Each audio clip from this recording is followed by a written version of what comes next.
Tobacco consumption has been characterized over the years by considerable human and financial cost. According to Cancer Research UK, smoking claimed no less than 43,000 lives in 2009 in the UK alone, whilst also causing 60,000 cases of cancer. Seemingly never out of fashion, smoking is thought to have been the cause of up to a third of deaths in middle-aged men in the 1990s. Some reports have suggested that up to 26% of male and 9% of female deaths during that period could be attributed to tobacco consumption. The cost of smoking to the state is similarly eye-watering, with a recent report estimating that £5.2 billion of the NHS's budget was spent on smoking-related causes in 2006. £1 billion more than the cost of obesity to the NHS in a similar time period. In the present day, a recent push by governments and charities worldwide has undeniably led to an increase in the awareness of the dangers of tobacco. But despite this, smoking-related deaths are consistently and perplexingly high. What is it that keeps consumers coming back for more and more despite knowing the risks?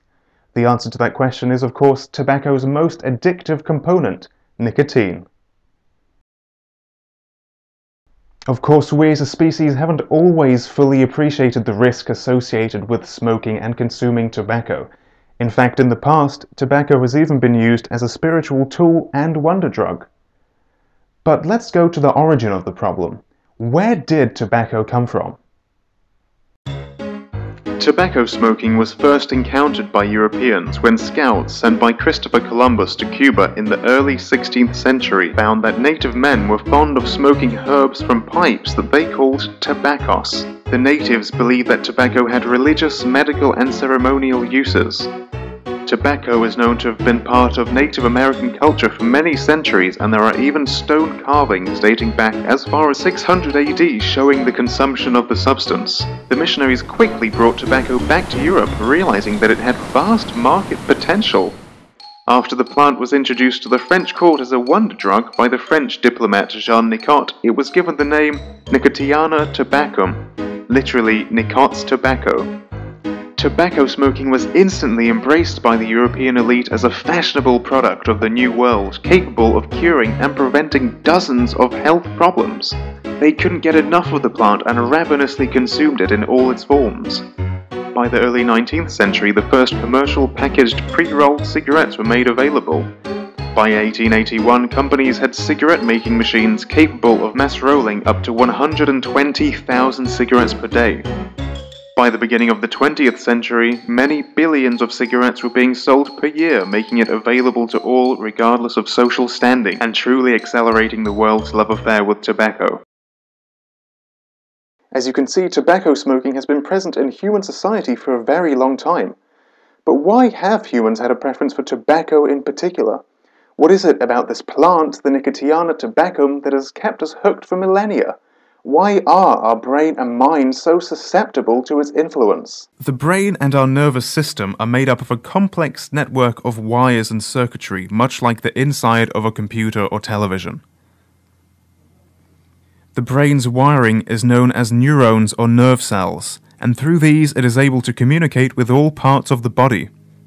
Our eyes, our feet, our lungs, they all receive instructions from the brain through these neurons and are able to send information back to the brain through neurons as well. Throughout the body there is a vast network of neurons which allows the brain to exert control over the body it is in. Neurons are arranged into pathways which carry signals and messages back and forth. Illustrated is the simplified pathway that an electrical signal could take as neurons carry instructions to kick a football from the brain to the foot.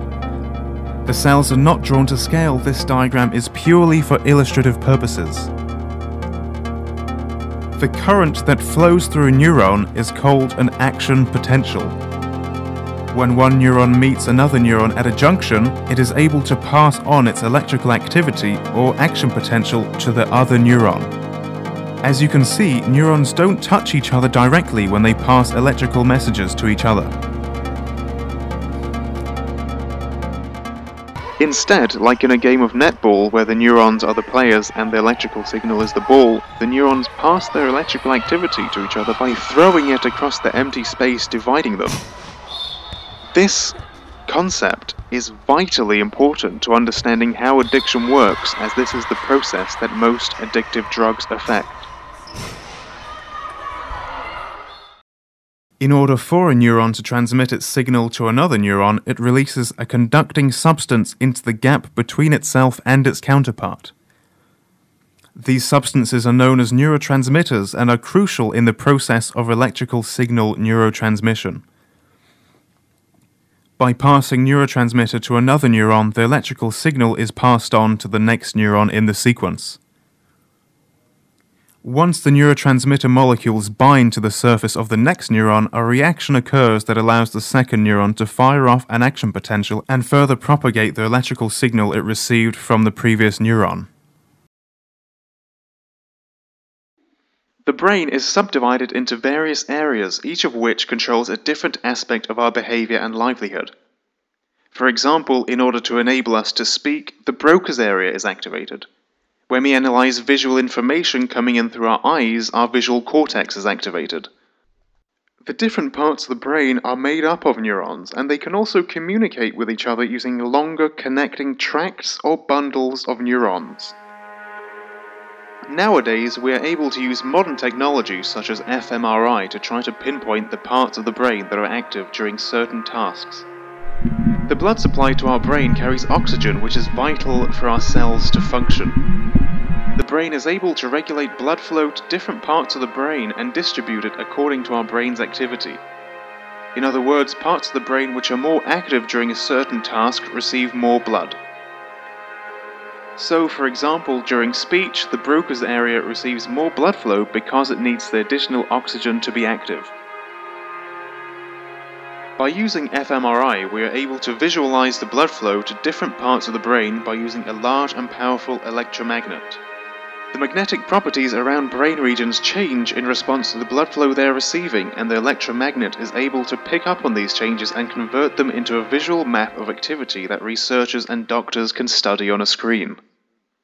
By placing a person into an MRI scanner and asking them to carry out certain tasks, we are able to see what parts of the brain are recruited in order to execute the task. fMRI and other research techniques have shown that the mesocortical and mesolimbic systems are involved in processing reward, motivation, and addiction. Together, they are known as the mesocorticolimbic dopamine system. Mesocorticolimbic system literally means the system located at the middle of the cortex and limbic system, named as such for its central location in the brain cortex. A neurological system such as the mesocorticolimbic system is a collection of brain structures which interact closely to fulfill certain functions.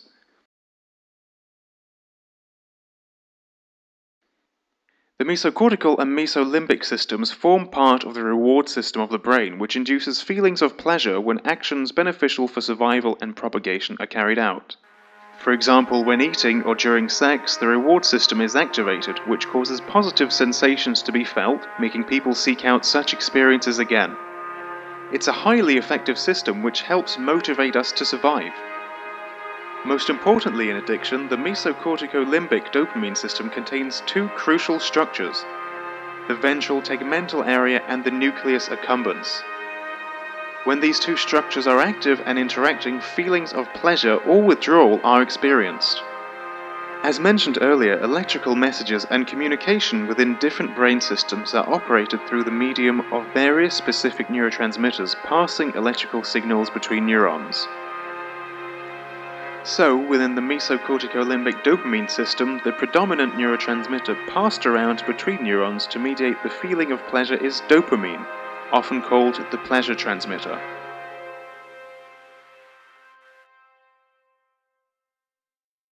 Nicotine acts primarily on the mesocorticolimbic dopamine reward system. Although neurons within this system communicate using dopamine when processing pleasurable stimuli, they also receive input from neurons outside the reward system which use the transmitter acetylcholine. In a way, acetylcholine acts as a switch for structures within the mesocorticolimbic system. When they receive input in the form of acetylcholine neurotransmitter, they activate and circulate dopamine around the system to initiate pleasant feelings of reward.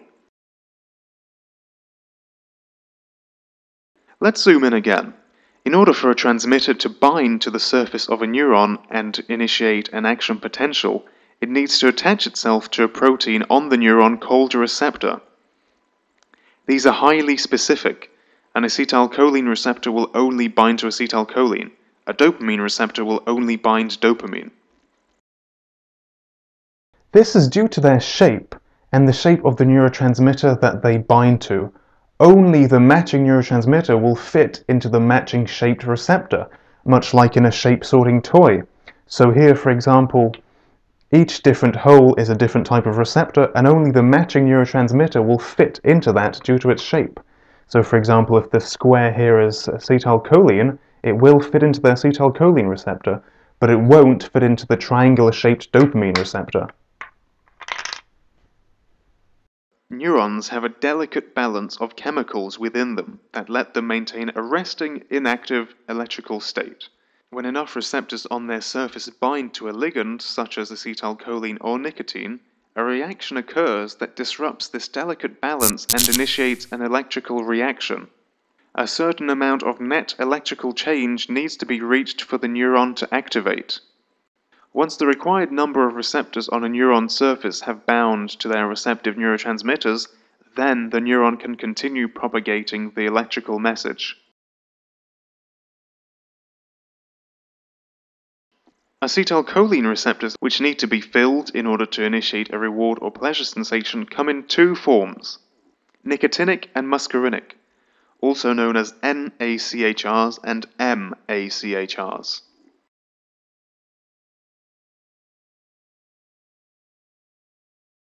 Nicotinic acetylcholine receptors have a unique property.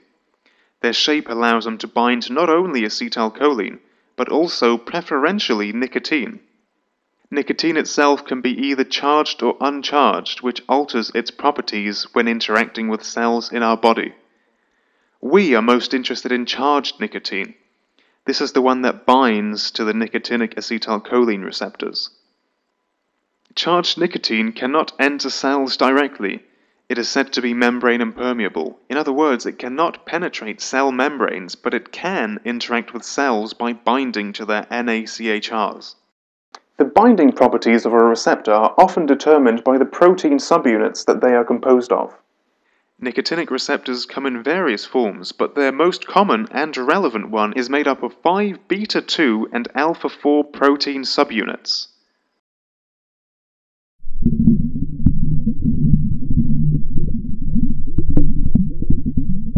Because of the NACHR's structure, they have a unique shape that allows them to bind nicotine as well as acetylcholine. Contrary to popular belief, nicotine itself doesn't really have any negative health impacts. It simply acts as an acetylcholine agonist. It agonizes or activates nicotinic acetylcholine receptors. The serious negative health effects of smoking are brought about by other compounds in tobacco. For example, tar, which isn't itself addictive but can cause cancer. So if we go back to our shape sorter analogy, we know that the acetylcholine molecule will fit into the acetylcholine receptor because of its shape and properties. Now the binding properties of the acetylcholine receptor are determined by the beta-2 and alpha-4 subunits that make it up. Now these are of course all wooden toys, so they're clearly part of the same set. Now what happens when the body is flooded with nicotine during smoking? If we just get this is made of Lego, it's clearly a different set, it's from outside the body, but its matching shape means that it will still fit into the acetylcholine receptor. In this case, nicotine is known as an acetylcholine agonist. It itself is not a neurotransmitter, but its shape just so happens to let it bind to the acetylcholine receptor, just like the molecule of acetylcholine would. Because of this, when nicotine is consumed, the mesocorticolimbic system is flooded with activation. Under natural conditions, the acetylcholine activation is tightly regulated in order not to overstimulate the reward system. However, the onslaught of nicotine, which isn't broken down by the body as easily as acetylcholine, now occupies most of the receptors. These receptors are now said to be bound to their ligands, in other words, molecules which can fit them. This happens during smoking, and the mesocortical limbic system is highly activated as a result, giving an immense feeling of reward which can now only be achieved through smoking. As I've mentioned before, the most basic role of the reward system is to provide incentive to carry out behavior beneficial to survival and propagation. For example, it is activated whilst eating, and provides us with a positive and rewarding experience that makes us want to eat again in the future. Of course, if we don't eat, we starve and have cravings for food. We become irritable, tired, and demotivated if we don't eat. In a way, we experience withdrawal symptoms if we don't provide our body with the food it craves in order to survive. You could say that by acting on the same mechanism, addiction tricks the brain into thinking the body needs a particular substance to survive. But how exactly does flooding the reward system with nicotinic activation lead to the severe addiction often experienced by smokers? The jury is still out on what the definitive answer to this question is, because there are some contradictions within the evidence and the area as a whole is fairly controversial. However, there are some key concepts most researchers agree on. Firstly, nicotine addiction is a problem that affects neurons at the level of neurotransmission. Secondly, homeostasis plays a crucial role in the neuronal adaptations that bring about nicotine addiction. And thirdly, nicotine addiction is motivated by positive and negative reinforcement. Okay, let's deal with these problems in that order. NACHRs are distributed all over the brain and central nervous system.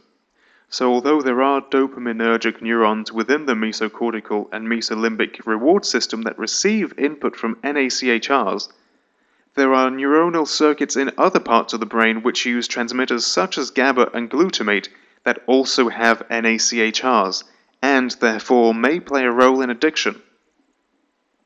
However, research has consistently shown over the years just how important the dopaminergic reward system is in pleasure and addiction, so, for now, we'll focus on this system. For example, studies using electrodes implanted into single rat brain cells have found that under the influence of nicotine, dopaminergic neurons fire off more action potential. Our body tries to maintain constant internal conditions and can adapt its various internal properties to responses in the external environment. This is known as homeostasis. A good example of this is the regulation of our internal body temperature.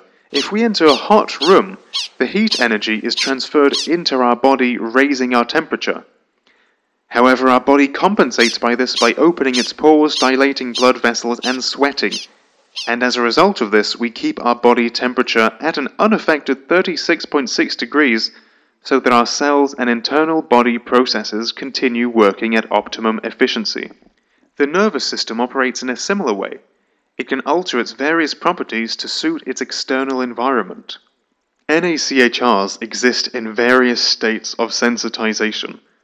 When they are constantly exposed to a ligand, such as acetylcholine, they become desensitized. When smoking, nicotine molecules float around the NACHRs in high concentration.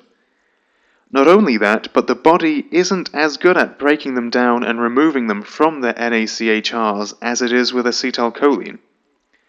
Therefore, due to the prolonged and repeated exposure to nicotine, NACHRs become less sensitive to them. When nicotine is constantly available, it is no longer a novel stimulus and the receptor changes to a desensitized state. The dopamine levels and reward system activity drop back to their normal levels despite the continued presence of nicotine. In other words, nicotine consumption is required in order to maintain a normal level of happiness. Thanks to homeostasis and the body assuming that the continued presence of nicotine is the new norm, a state of nicotine tolerance has now been reached. Not only that, but nicotine consumption has to be elevated to achieve the same pleasurable kick as what the original dose used to give, as the original dose now only maintains the normal levels of happiness that was standard before smoking. Reinforcement of smoking behavior is a crucial part of understanding nicotine addiction. Positive reinforcement is something that occurs which makes a particular action enjoyable or rewarding. Negative reinforcement, on the other hand, is off-putting. A particular behavior or action brings about unpleasant consequences and feelings. The act of smoking and consuming nicotine is positively reinforcing. The nicotine-induced increase in brain dopamine levels is pleasant. This alone encourages repetitive smoking. However, tolerance to smoking means that abstinence is particularly unpleasant. This is due to withdrawal symptoms. Stopping consumption of nicotine once tolerance has developed means that activity of the mesocorticolimbic dopamine system drops below its normal levels, which requires nicotine to be maintained. The consequent decrease in dopamine levels in parts of the system, such as the nucleus accumbens, trigger withdrawal symptoms. Much like abstaining from food or drink, abstinence from nicotine causes a variety of unpleasant psychological, behavioral, and physiological sensations. Anxiety, weight gain, tiredness, irritability all negatively reinforce the act of abstinence and make the addiction to nicotine so hard to break.